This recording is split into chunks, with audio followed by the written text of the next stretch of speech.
I've never seen anything like this. I don't think anybody has.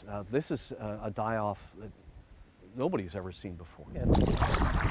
Bill Stasek of the KSC Barracudas dive team was on the water with Calypso kayaking in late February when he was told about a gruesome find.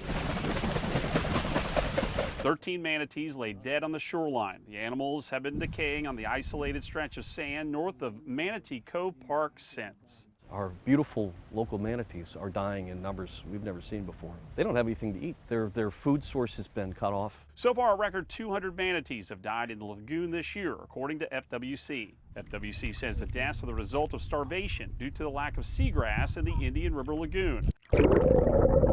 Pollution is creating ongoing algae blooms and clouding the waters, preventing sunlight from getting to the bottom.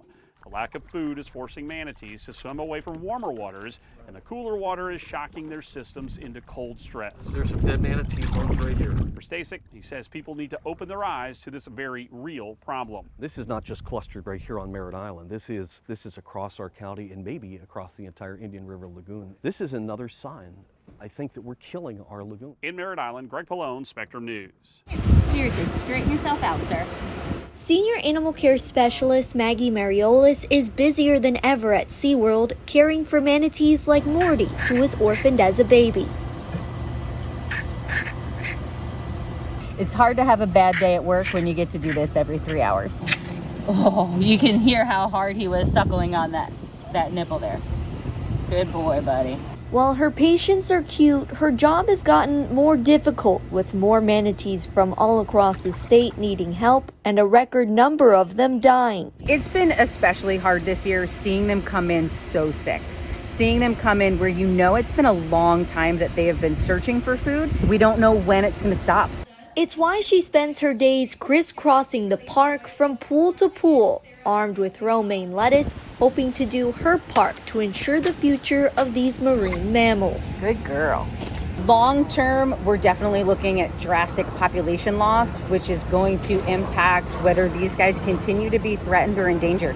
It's a trend that also concerns Cora Burcham, a researcher with Save the Manatee Club. We literally lost almost 1,000 manatees, and it's only October and we lost over 960 animals already. This is something I never wanted to experience and something I never thought I would experience. Burcham has seen it with her own eyes, working closely with SeaWorld to rehab this once emaciated manatee back in July. She believes climate change has a hand in these alarming numbers. There's just so many levels of climate change.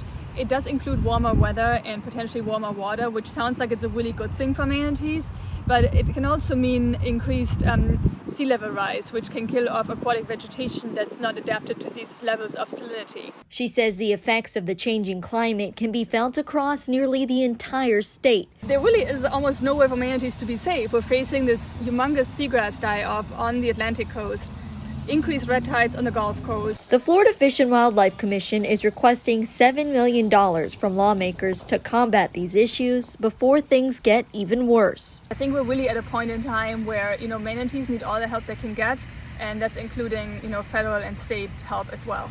Back at SeaWorld, Mariolis does what she can to help, mixing and measuring so that these manatees can get the nutrients they need to recover. But she worries what the future of Florida will be should more manatees continue to die. Every animal is critical to a healthy ecosystem, and one of manatees' main jobs is to keep the waterways clean. They graze back all of the plants that kind of can grow out of control. So if the manatees aren't there to open up the waterways, then the alligators have nowhere to fish. Then the fish have nowhere to swim. Dolphins have nowhere to go. But she's hopeful that change can be made to give manatees a fighting chance in the wild. So until that day comes, we're going to be here taking care of them every single day. But in the meantime, we're here, we're doing what we can, but it would be great one day to not have a need to bring manatees into rehab to begin with. In Orlando, Nicole Griffin, Spectrum News. More than 1,000 manatees died in Florida this year, and to stop them from dying, wildlife experts want money to rebuild habitats and replenish food. Spectrum News 13's Ashley Mills met up with the Save the Manatee Club for insight into the problem and how to save them. When these creatures come into these waters for the winter, stick your nose out. To warm up at Blue Springs State Park, there are protectors nearby. Manatee specialist Wayne Hartley is inspired to write a book. And if you can't read my writing, don't worry. Sometimes I can't either. It's a notebook, really. Hartley counts each manatee. He's even named many of them. What I've done is I picked up a baby name book. But Hartley hopes to see even more here soon. It's been a deadly year for the marine mammals. More than 1,000 are dead. People like Hartley have been rethinking how to replenish habitats and get more food to manatees. Wildlife specialists want millions of state dollars for that. I like to see more summer refuges because they made one over on the East Coast. For now, this group seems to be doing well. It's a relief to this record keeper who marks several hundred manatees here for the season. It was a book, after all, that's inspired him to be here. My grandmother gave me a wildlife book. When I came to the manatee, I could not believe such an animal existed in my country. Where he's helped this roll call post for more than 4 decades. I'm pretty sure that's plus plus. In Orange City, Ashley Mills, Spectrum News 13. I've never seen anything like this. I don't think anybody has. This is a die-off that nobody's ever seen before. A truly horrible sight. Hundreds of dead manatees found throughout the area. What's killing them? And what can the state do to save the sea cows and their natural habitats? A lagoon of hunger. That's right now on In Focus.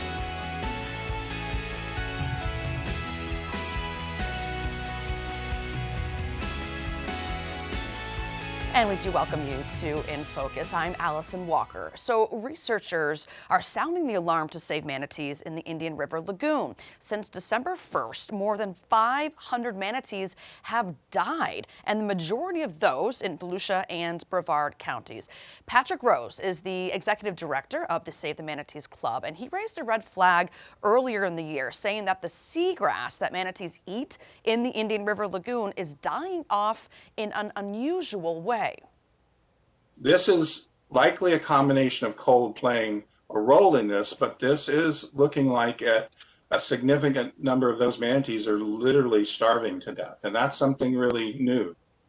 So manatees eat seagrass, so they are essentially starving to death in some cases. And Florida lawmakers discussed the issue in an emergency meeting with Florida Fish and Wildlife. This was in late March. And officials note that the lack of food is forcing manatees to swim away from warmer waters, and then the cooler water is just shocking their systems into a cold stress. That's another cause of death. So let's expand that conversation right now. Joining me today, we have State Senator Jason Broder, Republican from Lake Mary, also the chair of the Senate Environment and Natural Resources Committee. Senator, welcome back to In Focus. And we also have Patrick Rose, who you just met, aquatic biologist and executive director of Save the Manatee Club. Also with us, Jacqueline Lopez. Jacqueline is the president of the Center for Biological Diversity, as well as Dr. Jason Evans. Dr. Evans is an associate professor of environmental science and studies at Stetson University's panel. Welcome, jam-packed show here on In Focus. So Patrick, let's start with you.